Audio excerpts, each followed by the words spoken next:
Hi, it's Matt with the Linda Maguire Team back for our monthly market update. So in this update, we're going to be talking about the July and August numbers of last year and comparing them to summer of 2021. So the market was pretty slow this summer, especially when you compare it to last summer. And when I say slow, I don't mean prices are dropping. I just mean the number of transactions that were occurring, the number of new listings that were hitting the market were quite a bit lower, especially compared to last summer. So sales activity was down 35% from last summer to summer 2021. So we had 35% less sales occur or transactions occur this summer compared to last, which is a pretty substantial drop. And on the supply side of things, we had 39% less listings hit the market this summer compared to last summer. So not only did the sales activity drop, but the supply also dropped a pretty comparable amount. And so a lot of people might be asking, what is the effect on the market when these things drop so substantially? So prices in real estate are very dependent on supply and demand. There's lots of things, in the economy that occur that affect supply and demand, but it mostly comes back to the supply and demand in real estate. Because the demand came down, or the sales activity 35%, and the supply came down a pretty comparable amount, 39%, we're still in a very similar market than we were last summer.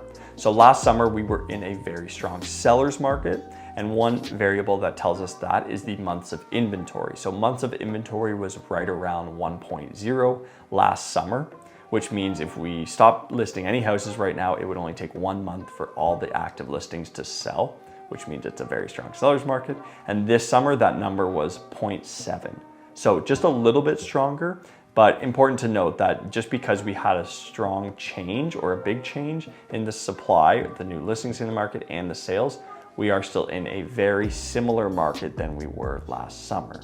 And since we're in a similar market than we were last summer, a strong seller's market, some of the same trends are occurring. So houses are selling a little bit faster. So average days on market last summer was just over 16 days. This summer, it was 15 days. It might not seem like a lot, but that's an 8% change in how fast homes are selling. And they're selling a little bit faster this summer.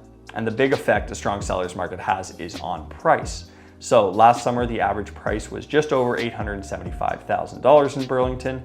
And this summer, it was just under $1,050,000. So we had a 19% increase in the average price from last summer to this summer. So again, just to recap, a lot of that does come down to the supply and demand that we're experiencing in the real estate market. We didn't expect a big surplus of supply to hit the market in the summer months because typically they are a little bit slower, especially moving into August. People are trying to get away before their kids go back to school, trying to get away for the long weekend.